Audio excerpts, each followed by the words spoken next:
அடுத்ததாக 8வது ராசி விருச்சிக ராசி. இவங்க விருச்சிக ராசிக்காரர்களுக்கு 8ஆம் இடத்துல வரக்கூடிய குரு எந்த மாதிரியான பலனை தருவார்? ராகு கேது பயிற்சி விருச்சிக ராசிக்காரர்களுக்கு எப்படி இருக்கும்? ஸோ விருச்சிக ராசிக்காரர்களுக்கு 8ஆம் இடத்தில் குரு வரார் அப்படின்னா 4ல் ராகு 10ல் கேது. உங்கள் உறவுக்காரங்க இல்லை நண்பர்கள் இவங்க இடத்துல கொஞ்சம் கவனமாக இருக்கணும். கடன் கொடுக்கக்கூடாது. நகையை வச்சு கொடுக்குறேன், அண்ணன் கேட்டான், தம்பி கேட்டான், பக்கத்து வீட்டில் கேட்டாங்கன்னு யாருக்கும் ஹெல்ப் பண்ணாதீங்க. ஏன்னா இந்த 4ல் ராகு 10ல் கேத்து வந்து உடன் பிறந்தவர்கள் நண்பர்கள் இவங்களோட சேர்ந்து நமக்கு ஒரு பகையை ஏற்படுத்த வாய்ப்பு இருக்குது. அப்போ இந்த பகை எப்படின்னு கேட்டிங்கன்னா 8ஆம் இடத்தில் நமக்கு அந்த குரு வரக்கூடிய காலகட்டத்தில் நம்ம தேவையில்லாமல் போய் அடுத்தவங்களுக்காக போலீஸ் ஸ்டேஷனில் நிற்கிறது, நமக்கு அதுக்கும் சம்மந்தமே இருக்காது.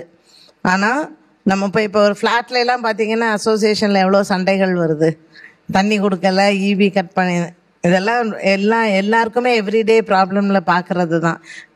நீங்கள் விருச்சிக ராசிக்காரர்கள்னால் யாருக்கும் போய் வக்காலத்து வாங்கிறதோ இல்லை அடுத்தவங்க வீட்டு சண்டையில் நீங்கள் போய் மூக்க நுழைக்கிறதோ, நான் சோஷியல் சர்வீஸ் பண்ணுறேன்னு நீங்கள் போய் பண்ணுறதையோ 1 வருஷத்துக்கு கம்முன்னு இருங்க. பக்கத்து வீட்டில் சண்டை போட்டால் கூட ஏதோ சத்தம் நடக்குதுன்னு கேட்டு கம்முன்னுருங்க. இது ஒரு ஏஜுக்கு மேலே இருக்கிறவங்களுக்கு. பள்ளி பருவத்தில் இருக்கக்கூடிய மாணவ மாணவிகளுக்கு தேவையில்லாத நட்புகள் மூலமாக பிரச்சனைகள் வரும்.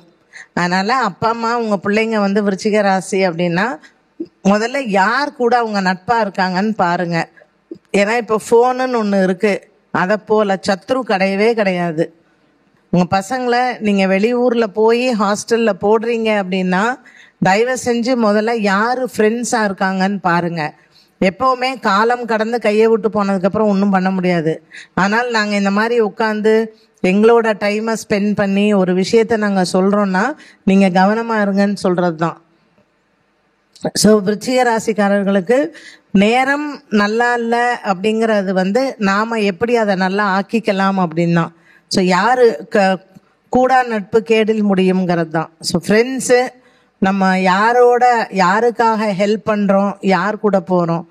8ஆம் இடத்துல இந்த குரு பகவான் வந்து தேவையில்லாத பழிக்கு ஆளாவோம். அதனால் நம்ம வந்து கொஞ்சம் கேர்ஃபுல்லாக இருக்கலாம். ஸோ வேலை இடத்துலையும் கேர்ஃபுல்லாக இருங்க, குடும்பத்துலேயும் கேர்ஃபுல்லாக இருங்க. ரொம்ப தெரிஞ்சவங்க ஃப்ரெண்டு அதனால் கடன் கேட்டான்னு கொடுக்காதீங்க. அந்த ஃப்ரெண்டு சண்டை போட்டு போனால் கூட பரவாயில்ல, எனக்கு கஷ்டமாக குரூப்பா அதனால் எனக்கு இப்படி ஆயிடுச்சு, நீங்களே உங்கள் மனசை தேத்திக்கலாம். ஆனால் கொடுத்துட்டு பகை வருது சண்டை வருதுங்கிறதுக்கு கொடுக்காமையே இருக்கிறது நமக்கு லாபம். இந்த சின்ன விஷயங்களை நம்ம பார்த்துக்கலாம். 10ஆம் இடத்தில் கேத்து. ஸோ வேலை இடத்துல நமக்கு சேஞ்சஸ் வர்றதுக்கான வாய்ப்புகள் இருக்குது. டிரான்ஸ்ஃபர்ஸ் வரலாம், இல்லை வேலையில் வந்து சில விஷயங்கள் நமக்கு பிடிக்காமல் இருக்கலாம். அதனால் சகிப்புத்தன்மை அப்படிங்கிறது விருச்சிக ராசிக்காரர்களுக்கு அடுத்த 18 மாத காலம் கண்டிப்பாக தேவை. அது குரு வந்து அப்புறம் நமக்கு பாக்கியத்தில் வந்துடுறாரு. ஸோ நெக்ஸ்ட் இயர் வரும்போது கொஞ்சம் நமக்கு ஒரு சேவிங் கிரேஸ் வரும். But until then tolerance and patience, சகிப்புத்தன்மையோட விருச்சிக ராசிக்காரர்கள் அடுத்த 1 வருட காலம் இருந்தாங்கன்னா அவங்களுக்கு பெருசாக எந்த விதமான பிரச்சனைகளும் வராது. சரி, இதில் என்ன பரிகாரம் பண்ணால் கொஞ்சம் ஓரளவுக்கு எனக்கு மனசுக்கு ஆறுதலாக இருக்கும்னு நினைப்போம். குரு 8ஆம் இடத்துல இருக்கும் பொழுது நிறையா இப்போ நீங்கள் மந்திராலயம் போகலாம். ஒரு இரவு நம்ம அந்த குரு இருக்கக்கூடிய இடத்துல தங்கிட்டு வரலாம். மேல்கோட் போங்க. அதே மாதிரி ஸ்ரீபெரும்புத்தூரில் போய் ராமானுஜரை தரிசனம் பண்ணுறது. ஐப்பசி மாதம் மூல நட்சத்திரத்தில் மணவாள மாமுனி உற்சவம் வரும், அதுக்கு நீங்கள் ஏதாவது கைங்கரியம் பண்ணுங்கள். இப்படி நம்மளுடைய ஆச்சாரியனாக இருக்கிறவங்களுக்கு, நம்மளுடைய குருவாக இருக்கிறவங்களுக்கு ஏதாவது ஒரு விதத்தில் நம்ம ஏதாவது பண்ணலாம். திருவண்ணாமலை போகும்போது அங்கே நிறையா சிவனடியார்கள் இருப்பாங்க, அவங்களுக்கு வஸ்திர தானம் பண்ணலாம், அன்னதானம் பண்ணலாம். அந்த மாதிரி உங்களால் என்ன முடிஞ்சதோ பண்ணுங்கள்.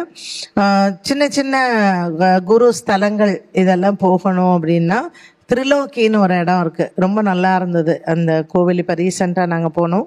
ஸோ திரிலோக்கி போயிட்டு அங்கே குரு பகவானை வணங்கிட்டு வர்றது இன்னும் சிறப்பு.